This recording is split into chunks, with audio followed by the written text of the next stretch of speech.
지금 본문의 말씀을 중심으로 해서 하나님께 대하여 부요하라 라는 제목으로 하나님의 말씀 앞으로 함께 나아가기를 소원합니다. 이재철 목사님이 쓰신 한 책에 보니까 루카스 이야기라고 하는 이런 제목의 다른 책에 실려있는 한 실화를 인용해 놓으셨습니다. 캐나다에 있는 신앙 공동체에서 살아가는 한 장애인 부부의 이야기입니다. 간절히 아이를 갖기를 원했습니다. 그런데 안타깝게도 2번이나 유산이 되었습니다. 그리고 다행히 3번째 임신이 되었는데 어느 날 산모가 통증을 느껴서 급히 병원으로 가서 검사를 했습니다. 그런데 안타깝게도 뱃속의 아기에게서 심각한 장애가 발견이 되었습니다. 아이의 뇌가 머리뼈 밖으로 나와 있는 장애가 있었던 것입니다. 이런 경우에는 10중 8구는 출산 과정에서 브레인에 데미지가 있어서 죽은 채로 태어나게 되고, 혹 죽지 않고 무사히 그렇게 태어난다고 하더라도 곧 호흡에 장애가 발생을 해서 아마 채 15분도 살 수 없을 것 같다라는 이런 천천병력과도 같은 소식을 듣게 되었습니다. 그래서 의사는 아이를 낳은 후에 이 부부가 받아야 할 상처가 지금 유산을 시키면 받을 상처보다 훨씬 크기 때문에 지금 인공 유산을 하는 것이 낫겠다라고 강력하게 권했다고 합니다. 하지만 고민하고 기도하면서 이들 부부는 아이를 낳기로 결단을 했습니다. 그리고 뱃속의 아이에게 루카스라고 하는 그 책의 제목이죠. 루카스라고 하는 이름까지 지어주었습니다. 아마도 아시듯이 누가복음에 누가라고 하는 빛을 준다라고 하는 이 단어에서 루카스라는 이름이 파생된 것으로 아는데, 그런 뜻으로 귀하고 밝게 자라기를 바라는 마음을 담아서 뱃속에 있는 아이에게 루카스라고 하는 이름을 지어 붙였던 것 같습니다. 그리고 이들 부부는 자신들에게 주어진 그 몇 달의 시간을 뱃속에 있는 루카스를 위해서 최선을 다해 사용했다고 합니다. 매일 아름다운 찬양을 들려주고 루카스를 위해서 잊지 않고 기도했습니다. 뱃속에서 자라나는 아이의 태동을 느끼며 또 손을 마주대하며 대화도 이어갔습니다. 출산의 날이 다가왔습니다. 정말 다행스럽게도 아이는 잘 태어났습니다. 여전히 머리뼈 밖으로 뇌가 나와 있는 상태였지만 그래도 호흡을 이어갔습니다. 의사는 태어나긴 했지만 채 15분을 넘기지 못할 테니 그 기간 동안에 최대한 접촉을 많이 하도록 했고, 장애인 부부는 이 어린 핏덩이를 보물처럼 소중하게 안아주었다고 합니다. 15분이 지났습니다. 어땠을까요? 감사하게도 여전히 숨 쉬는 것은 가빴지만 호흡이 붙어 있었습니다. 그리고 3시간이 흘렀습니다.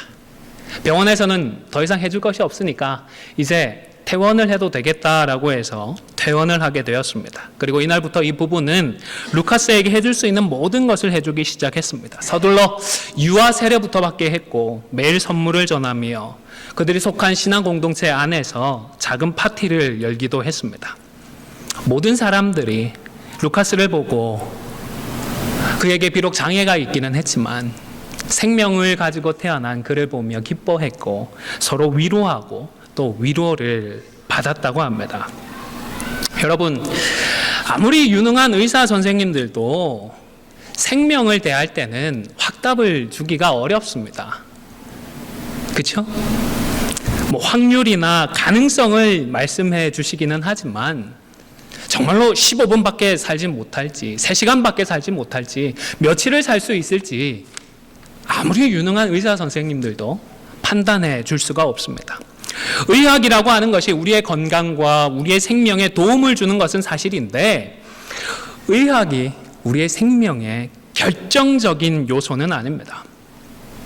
돈이 많으면 도움을 좀 받습니다. 대단한 권력도 권력을 좀 받을 수는 있지만 생명에 결정적으로 영향을 줄 수는 없는 것입니다. 우리의 생명은 오직 하나님께만 달려 있기 때문입니다. 오늘 본문에서는 한 사람이 등장을 하죠. 이 사람은 자신의 무엇 때문에 예수님을 찾았죠? 개인적인 필요 때문에 예수님을 찾았습니다. 자신의 형에게 좀 말을 잘해달라고 하는 것입니다. 나와 유산을 좀 나눌 수 있도록 예수님께서 한 말씀 해주시면 좋겠습니다. 부탁을 했습니다. 아마 예수님 정도 되시는 분이면 공평정대하게 판단을 해주실 수도 있겠고, 또 형에게 얘기를 하면 영향력도 끼칠 수 있겠다라는 생각을 했던 것 같습니다. 그런 신뢰가 있었겠죠. 사실 그 당시에는 유산과 관련해서, 상속과 관련해서 공동체 안에서 합의된 규칙이 있었다고 합니다. 그리고 그 규칙에 따라서 주로 랍비들이 몇 대 몇으로 어떤 식으로 유산을 상속해라 판단을 해 주었다고 하는데, 이 사람도 아마 예수님을 훌륭한 랍비 중에 한 사람 정도로 생각을 했던 것이 아닌가 싶습니다. 그런데 예수님 훌륭하니까 이런 부탁을 드릴 수 있을 것 같지 않으십니까? 그런데 예수님의 반응을 보면 좀 굉장히 의외다 싶은 생각이 듭니다. 예수님 하면 어떤 이미지가 떠오르시죠? 인자하시고 사랑이 많으시고 온유하신 그런 이미지부터 떠오르게 되는데, 오늘 본문에서는 어찌된 일인지 대놓고 사람을 무한하게 만드셨습니다. 14절에 보면 이건 뭐 싸우자는 것도 아니고 내가 뭐 너희 재판장이라도 되냐? 이렇게 말씀을 하시는 것입니다. 또 그냥 불러준 것도 아니고 이 사람아 이렇게 말씀을 하셨습니다. 제가 몇 번 말씀을 드린 것 같은데 우리 개역 한글은 너무 고상하게만 번역을 해놓고 있습니다. 이 사람아가 우리가 한국말로 이 사람아 하고 느낄 그런 정도의 표현이 아닙니다. 물론 예수님께서 욕설까지 하셨겠습니까마는 우리말 이 사람아 이런 표현보다는 사실은 훨씬 더 저렴한 표현이었을 가능성이 높아 보입니다. 뿐만 아니라 부탁한 사람만 타박을 하신 것도 아니었죠. 난데없이 가만히 모여있는 모든 사람을 향하여서 뭐라고 하셨죠? 모든 탐심을 버리라고 하셨습니다. 옆에 있는 사람들이 뭐 했나요? 그냥 예수님 곁에 가만히 있기만 했습니다. 근데 난데없이 모든 사람을 향하여서 탐심을 버리라고 호통 아닌 호통을 치시는 것입니다. 여러분, 예수님께서 왜 이렇게 반응하시고 왜 이렇게까지 말씀을 하셨을까요? 현실적인 필요나 개인적인 필요를 위해서 그저 예수님만 이용만 하려는 사람을 향하여서 2000년 전에 예수님도 그랬고, 또 한 500년 전에 종교개혁가 존 칼빈도 비슷한 안타까움을 느꼈던 것 같습니다. 칼빈이 쓴 공간복음 주석에 보니까 다음과 같이 이 대목을 설명해 두었습니다. 화면을 보시기를 바랍니다. 그리스도께서는 이 사람이 가르침을 받는 교훈은 등한히 하고 자신의 복리에만 관심이 있는 것을 아셨다.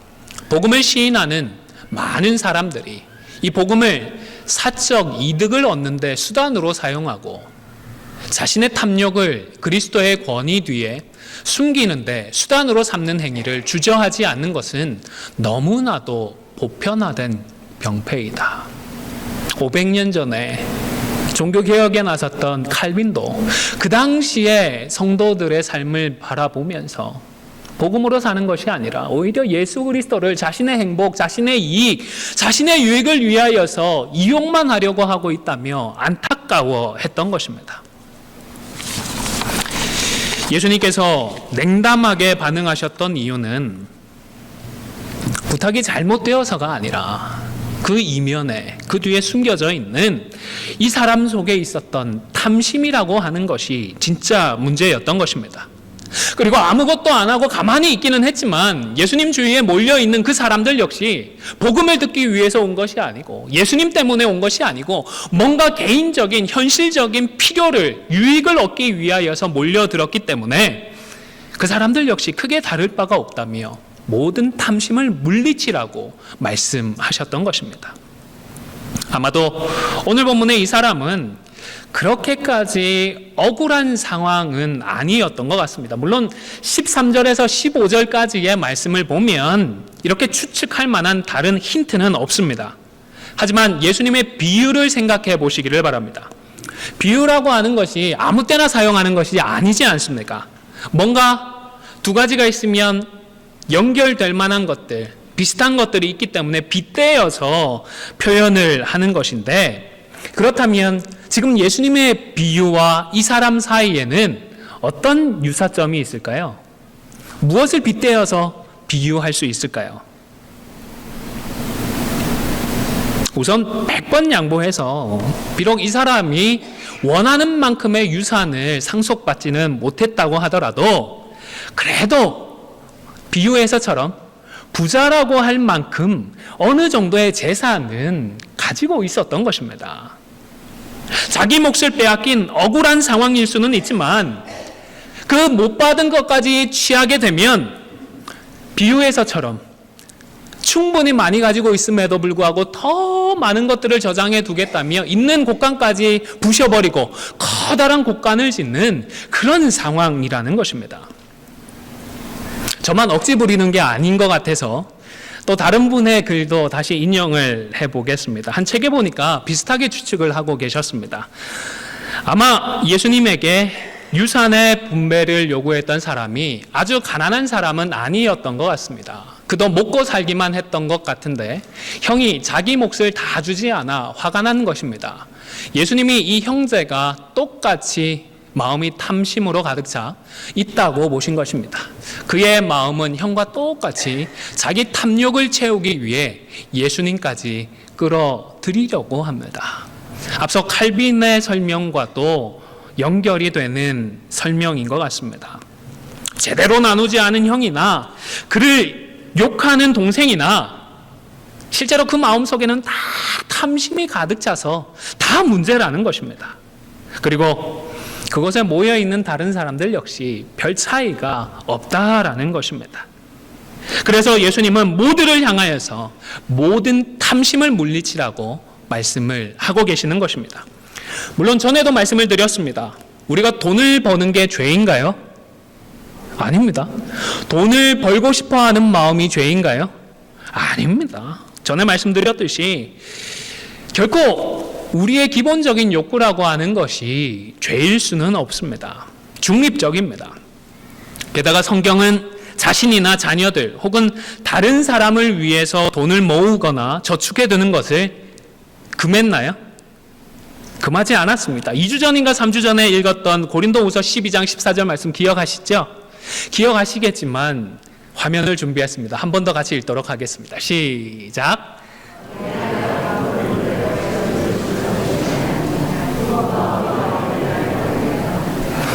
부모님들이 어린아이를 위해서 저축해 두는 것을 사도가 이거 죄다 하면 안 된다 말씀하나요? 아니요. 그걸 인정해 두고 있는 것입니다. 가족을 부양하기 위해서 돈을 벌고 교회를 섬기기 위하여서 돈을 버는 것 당연히 해야 할 일이고 그리고 귀한 일입니다. 그런데 이렇게 잘 쓰기 위해서 열심히 일해서 돈을 벌고 모으는 것이 아니라 물질의 힘을 믿고 물질 그 자체를 숭상해서 그것을 쌓아두려고 하는 태도는 탐심이고 버려야 할 것이고 그리고 성경 다른 부분을 참고하면 우상 숭배의 죄입니다. 골로새서 3장 5절 말씀을 화면을 보시면서 함께 읽도록 하겠습니다. 시작.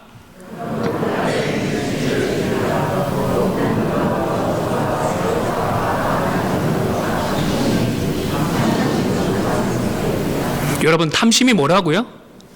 우상 숭배라고 했습니다. 주님을 우리의 왕으로, 우리의 주인으로 인정하지 않고 다른 것을 믿고 다른 것을 의지하는 것이 탐심이고, 그렇기 때문에 이것이 우상 숭배라는 것입니다. 우상 숭배의 죄가 되는 것입니다. 그래서 물질의 힘을 믿고 만몬을 의지하는 탐심도 우상 숭배입니다. 물질뿐만 아니라 이 자리에 다른 것도 자리할 수 있습니다.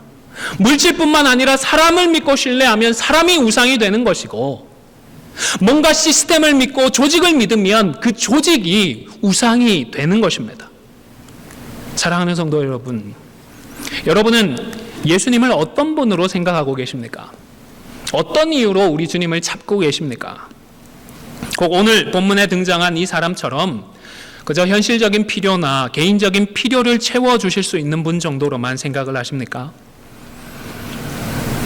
이 땅을 살아가면서 피곤하고 힘들고 골치 아프고 버거운데 그래도 예수님은 우리 마음에 위로를 주실 수 있고 평화를 주실 수 있는 그런 분 존재로, 그런 존재 정도로만 생각을 하십니까? 아니면 예수님과는 상관없는 삶을 내 마음대로 일주일 동안 살다가 그래도 주일이 되었으니까 혹 습관적으로 교회 오고 있지는 않으십니까? 여러분, 예수님은 우리의 구주이십니다. 우리의 죄를 대신 짊어지고 십자가에서 죽으시고 3일 만에 죄와 사망의 권세를 이기고 부활하신 만유의 주이십니다.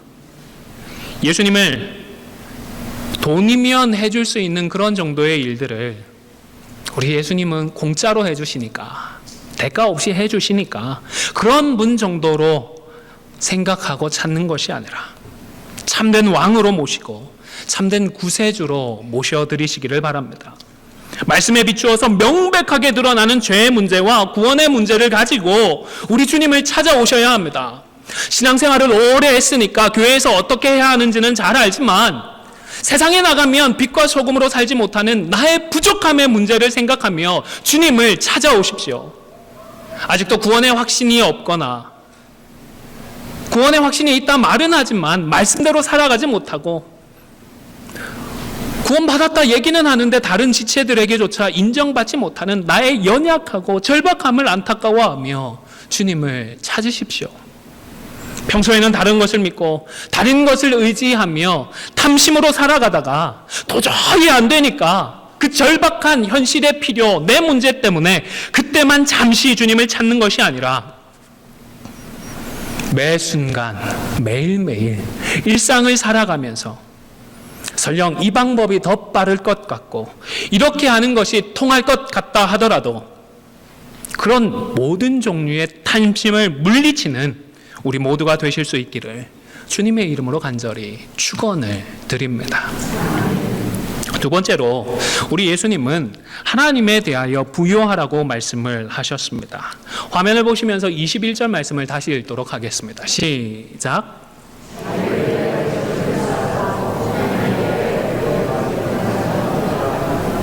아멘. 예수님은 자기를 위하여 재물을 쌓아두지 말고 하나님에 대하여 부요하라고 말씀을 하시는 것입니다. 자, 그렇다면 어떻게 하는 것이 우리 하나님께 대하여 부요한 것일까요? 이 말씀이 우리가 가진 전 재산을 다 팔아서 헌금을 하라는 말씀인가요? 있는 돈은 다 자선단체에 기부를 해버리고 선한 일에 돈을 많이 사용해서 천국에 있는 은행에 차곡차곡 돈을 저축하라는 그런 말씀인가요? 여러분, 천국에 은행이 있을까요? 없을까요? 천국에는 돈이 있을까요? 없을까요? 지금 우리가 아는 것들 중에서 장차 완성될 하나님 나라에서도 확인 가능한 것은 성경이 다 말하고 있지 않기 때문에 확신할 수는 없지만 이 세 가지만큼은 분명합니다. 무엇과 무엇이 있죠? 고린도후서 13장 13절에서 바울이 뭐라고 했죠? 네, 믿음, 소망, 사랑, 이 세 가지는 어떻다고요? 영원히 있을 것이다. 항상 있을 것이다 말씀을 했죠. 그러니까 이 세 가지만큼은 완성될 하나님 나라에서도 분명히 확인 가능할 것인데 은행이요? 글쎄요. 돈이요? 지금 하나님께 대하여 부요하다는 이 말씀은 물질적으로 하나님에 대해서 부요하라는 것이 아니라 믿음이나 사랑과 같은 하나님과의 관계에서 부요하라는 의미입니다. 왜냐하면 지금 예수님은 하나님께 대해 부요하다는 것의 반대 개념으로서 무엇을 사용하고 계셨죠? 무엇을 버리라고요? 탐심을 버리라고 하셨잖아요. 탐심의 그 반대쪽에 있는 개념으로 하나님에 대하여 부요하라는 이 말씀을 하고 계십니다. 그리고 이 탐심이라고 하는 것은 그저 가지고 싶다라는 마음이 아니라 무엇인가가 힘이 있는 것처럼 믿고 그 능력을 의지하는 우상 숭배라고 말씀을 드렸습니다. 따라서 하나님에 대해서 부요한 것은 돈이 아니라 사람이 아니라 다른 것이 아니라 하나님만을 믿고 전적으로 신뢰하는 것을 의미하는 것입니다. 돈을 의지하지 말고 하나님을 의지하라고 말씀하시는 것입니다. 돈의 힘을 믿지 말고 하나님의 능력을 의지하라고 말씀하는 것입니다. 앞서 언급했던 그 존 칼빈이 21절을 주석하면서 다음과 같이 기록을 했습니다. 화면을 보시면서 같이 읽도록 하겠습니다. 시작.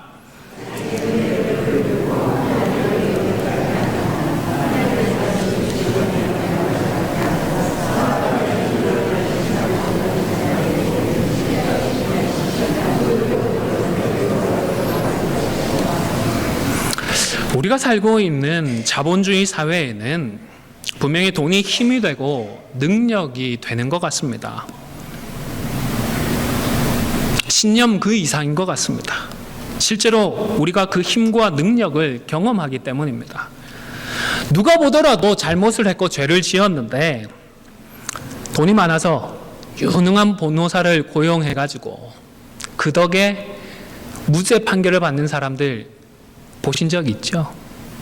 자본주의 사회가 사실 그렇습니다. 도저히 안 될 일 같은데 돈을 사용하면 길이 보이더라는 것입니다. 황당하죠. 기도해도 안 되던데 돈을 쓰니까 되는 것 같습니다. 이렇게 말도 안 되는 세상에 살다 보니까 돈을 믿고 싶고 돈의 힘을 의지하고 싶은 것 어찌면 당연하다 싶습니다. 그러나 우리 성도는 돈이 아니라 하나님을 의지하고 하나님께 의존해야 하는 것입니다. 자, 그러면 하나님을 의지한다는 것은 무슨 의미일까요? 어떻게 하는 것이 하나님을 의지하는 것일까요? 구약 성경 한 대목에서 그 답을 찾고자 합니다. 사무엘상 5장 1절에서 4절 화면을 보시면서 함께 읽도록 하겠습니다. 시작. 블레셋 사람들이 하나님의 궤를 빼앗아 가지고 에벤에셀에서부터 아스돗에 이르니라. 블레셋 사람들이 하나님의 궤를 가지고 다곤의 신전에 들어가서 다곤 곁에 두었더니 아스돗 사람들이 이튿날 일찍이 일어나 본즉 다곤이 여호와의 궤 앞에서 엎드러져 그 얼굴이 땅에 닿았는지라. 그들이 다곤을 일으켜 다시 그 자리에 세웠더니 그 이튿날 아침에 그들이 일찍이 일어나 본즉 다곤이 여호와의 궤 앞에서 또다시 엎드러져 얼굴이 땅에 닿았고 그 머리와 두 손목은 끊어져 문지방에 있고 다곤의 몸뚱이만 남았더라. 블레셋 사람들이 언약궤를 빼앗았습니다. 그런데 빼앗고 나서는 언약궤를 부셔뜨린 것이 아니라 어떻게 했죠? 자신들의 신들의 신전인 다곤 신의 신전 안에 같이 두었습니다. 그들이 하나님을 믿어서 그랬나요? 하나님을 의지해서 그랬나요? 아니었습니다. 언약궤라고 하는 것이 뭔가 특별한 힘이 있는 것 같다. 그러니까 지금까지 우리가 이스라엘을 못 이기고 그렇게 골치를 썩었으니까 요거를 어떻게 잘 해놓으면 우리에게도 축복이 있지 않을까라는 생각을 했던 것입니다. 그런데 정작 다음 날 충격적인 일이 일어났습니다. 그들의 다곤신이 언약궤 앞에 엎어져서 얼굴이 땅에 닿아 있는 것입니다. 어떤 모습이죠? 나 졌습니다. 막 이런 모습 같잖아요. 다소 찜찜하기는 했지만 우연의 일치겠지 생각을 하며 다시 일으켜 세워놓았습니다. 그런데 그 다음 날에는 어떻게 됐죠? 또 엎어져 있는데 이번에는 머리도 두 손목도 끊어져 있었습니다. 블레셋 사람들이 하나님을 믿고 의지하는 것이 아니었기 때문에 하나님께서 이렇게 심판을 하신 것이었습니다. 그런데 사실 이러한 탐심은 하나님의 백성이라고 하는 이스라엘 백성들에게 먼저 있었습니다. 하나님의 백성은 하나님을 믿고 하나님을 의지해야 했는데 그들도 어느새 하나님을 신뢰한 것이 아니라 언약궤만 있으면 우리가 절대로 안 진다, 우리가 이길 것이다 라고 하는 잘못된 신념을 가졌던 것입니다. 하나님이 아니라 언약궤를 의지했던 것입니다. 그래서 블레셋의 멍에에서 벗어나기 위해서 하나님을 의지하고 나아간 것이 아니라 언약궤를 의지하고 나아갔더니 어떻게 됐습니까? 결국 이 언약궤까지 블레셋 사람들에게 다 빼앗기고 말았던 것입니다. 여러분, 나의 신념과 참된 믿음을 혼동하지 마십시오. 내가 그럴 거야, 그렇게 되었으면 좋겠다라는 생각하는 그런 신념과 말씀대로 믿는 참 믿음은 다릅니다. 그래서 참 믿음을 가진 사람은 자신의 신념, 자신의 생각을 붙들지 않고 하나님을 끝까지 의지하고자 합니다. 내 생각이, 내 판단이 얼마든지 잘못되어 수 있다라는 가능성을 열어두고 있는 것입니다. 기회가 될 때마다 말씀으로 자신의 생각을 점검합니다.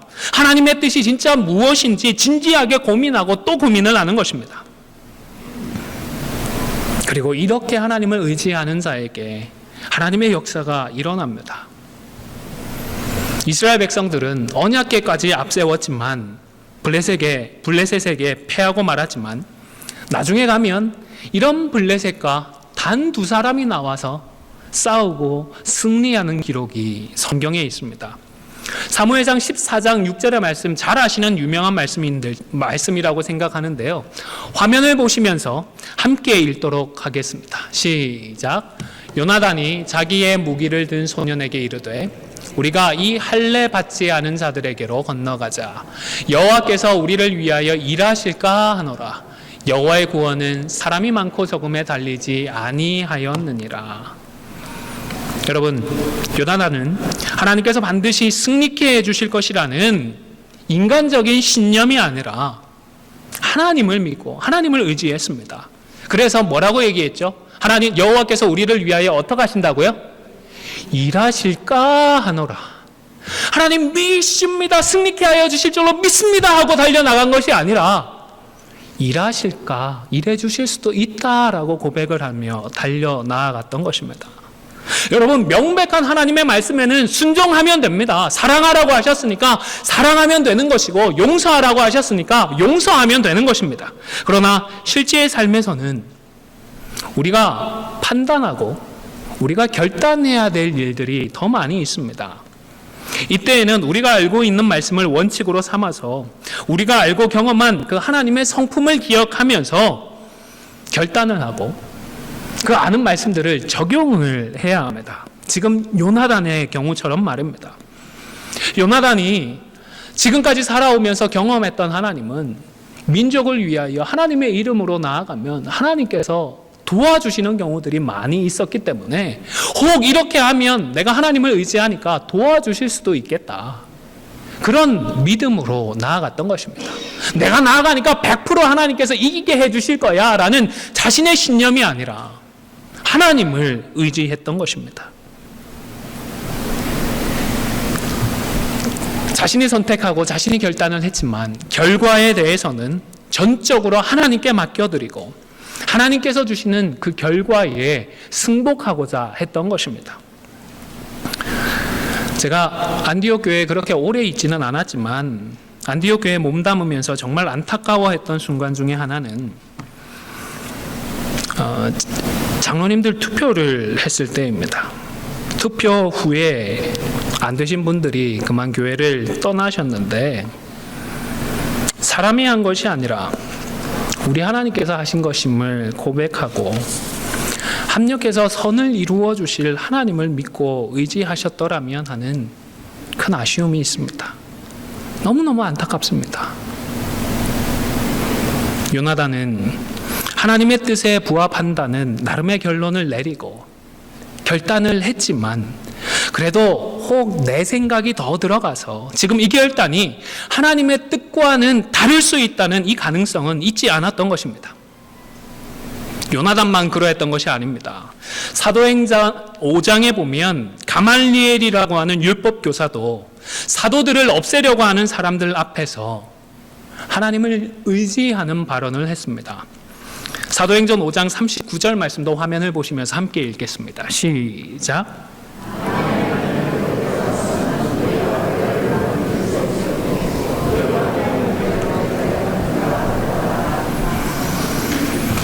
하나님께로부터 났으면 이라고 했습니다.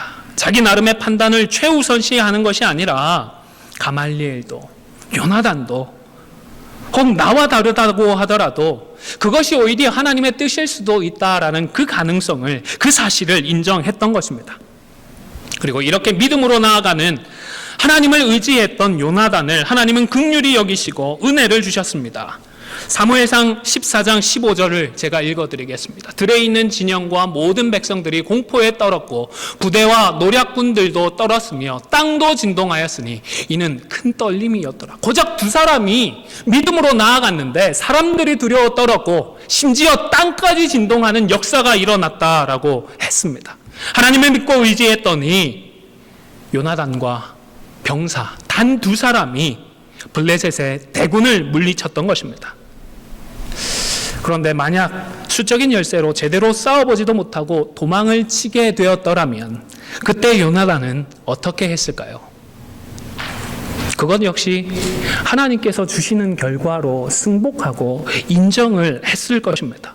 그 뒤에도 여전히 하나님을 의지하고 하나님의 뜻을 따랐을 것입니다. 그러니까 나중에 자신이 받아야 할 왕위를 다윗에게 어떻게 해주었죠? 양보해 주었습니다. 다윗이 하나님께로부터 기름 부음 받았다는 소식을 듣고 하나님의 뜻에 순복하고 승복할 수가 있었던 것입니다. 사랑하는 성도 여러분, 우리는 그리스도의 몸된 교회의 지체들입니다.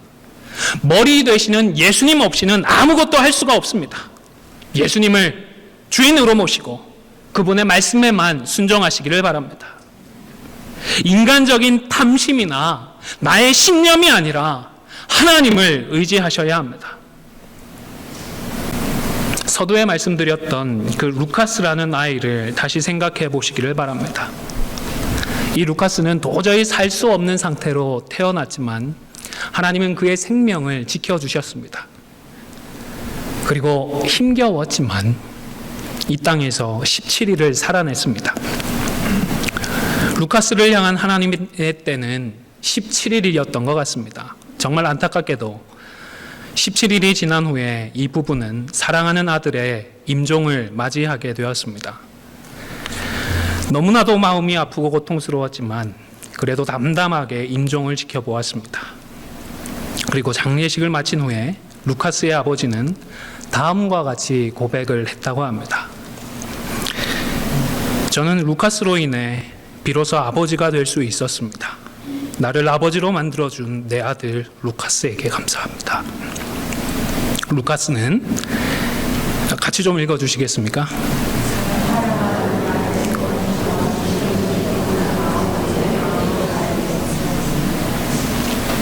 제게 이 아버지의 고백은 정말 큰 울림으로 다가왔습니다. 여러분 그렇지 않습니까? 우리 하나님은 자신의 사랑하는 아들의 십자가와 그 고통과 그 처절한 죽음을 지켜보셨습니다. 아마 우리 하나님께 이가 있었다면 피가 나도록 이를 악물고 있지 않으셨겠습니까?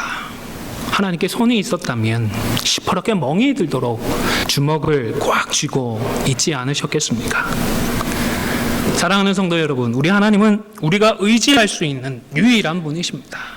친하다고 믿었던 친구는 나에게 등을 돌리기도 하고 돈이 필요할 때에는 그렇게 알랑방귀를 끼면서 돈 좀 빌려달라고 했다가 빌려가고 난 뒤에는 언제 그런 일이 있었냐는 듯이 갚지도 않는 사람이 있습니다.